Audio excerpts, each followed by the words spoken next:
and they'll help you. Well, let's. Thank you for waiting. No problem. I only want to do this once, so. Yeah. And under contract, I only have to do it once. Yeah, Joe's my agent now. So. You want Tracy Pierce on scene? You gotta pay. He's trying to get a person in uniform, but I'm just going to press and record just in case. Back up then. no After hard that, questions. We're gonna ask you about the school name change here. Back when From it was, Westside to something. Yeah, back when it was Nathan B. Forrest, right? That was this one, right? It's East Side if you compare it to California. Wait, which? This one was Nathan Bedford, right? Was it Westside? Well, this is it. I think so. Yeah, this is it. This one was. Yeah, I think this so. one was Nathan. That was before my time, but I believe that's true. I think 2013 or something. All right. Got a microphone check. Checking the microphone for the live shot. Everything sound good back at the station? We're good?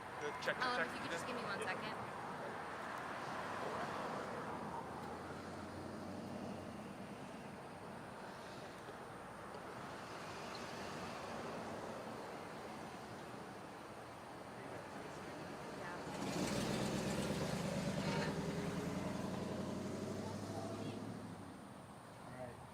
My staff is watching First Coast News, just so. There we go. All right. I see how it is. Listen, first on scene, we got dibs. All right, there it is. Let's hope there's not a next time. All right. I'm sorry. Very sympathetic to that. Sorry. Gotta wait. Years right there. Oh, should I? I've been in her position before. Where I'm just like, oh, sorry guys.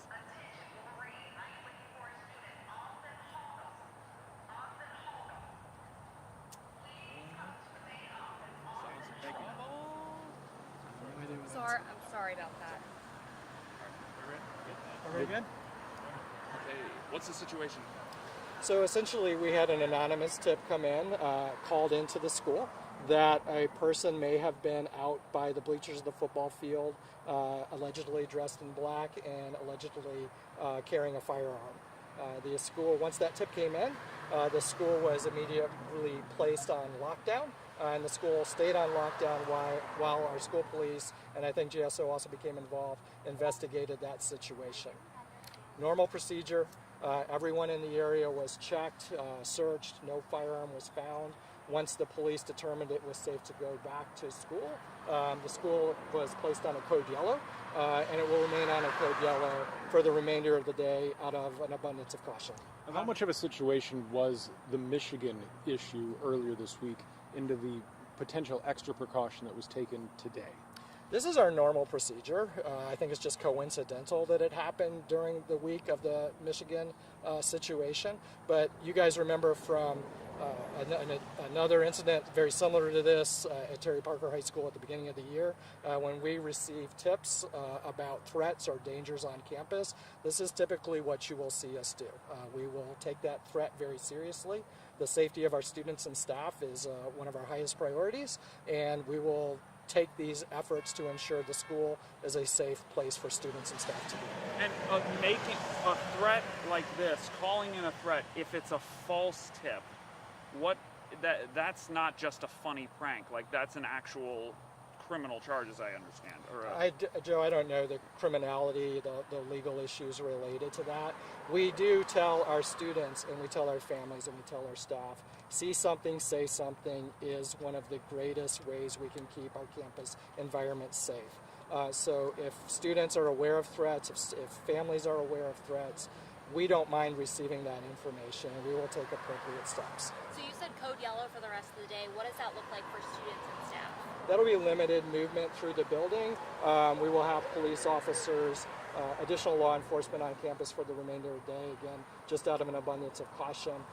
But code yellow implies allowed limited movement through the building, whereas code red, everyone would be basically locked down in their place until that's looked at. And parents can come pick up their kids. Yeah, as you noticed, it's a really good example. When you guys arrived, we had many parents waiting outside on a code red. They would not be allowed into the building.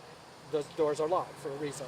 But once we moved to a code yellow status and situated students appropriately, we started our procedures for dismissing students to parents who wanted to bring them home.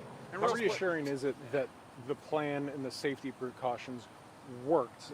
Albeit, as of now, no weapon found, but everything went according to plan, at least it seems from the outside looking in. Certainly, to this moment, everything has gone according to plan. Like I said, this is the typical sort of procedures you will see when we become aware of a threat. Until we are able to deem that that threat is not credible or is false, we're going to take the steps needed to protect kids and to protect our staff. Whether it's a dangerous situation or not, or whatever it turns out to be, how important is communicating with parents in a situation like this? Because that's Sure. always like the highest demand. I really appreciate you asking that question, because that's often kind of a criticism that might come up as these situations come into play. I want to let everyone know that the first priority of the staff and the principal and the leadership in the building is the safety and security of students. They're going to make sure that those people in the building are safe and secure before we get to communication. My team is often involved with the communication. Once we have credible information, we'll assist the school or do a call out ourselves to those families to let them know what we know at the time and try to not perpetuate any false rumor. The main priority for the people closest to the situation is the safety of students, which is why there can be a delay in communication.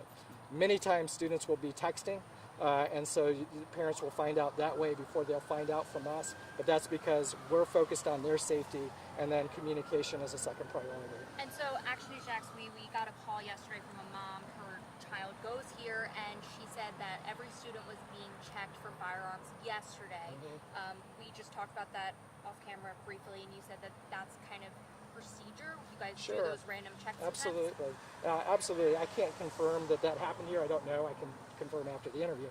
But yes, it is a common procedure for us our goal is to do everything we can to make sure weapons don't enter the campus at all. We want to keep weapons off campus. So it's one of our common security strategies to do random unannounced bag checks to try to capture anything that might have come on campus before it becomes an issue. How's the day start tomorrow? As normal? It's today, Friday. Oh, You're doing it on Monday? I'm sorry, Monday. Yeah. I was going to. I would have to double check with the school and with police to see if there's anything that would cause them to Continue. have any kind of continued security here. So at this stage, I would say it's too early to tell. But if you want to check back with me later today, I can let you know. Thank you so much, Tracy. All right. I'm good. Thanks, Tracy. Cool. Thank you. Thank you Appreciate very you much. guys. Thank you.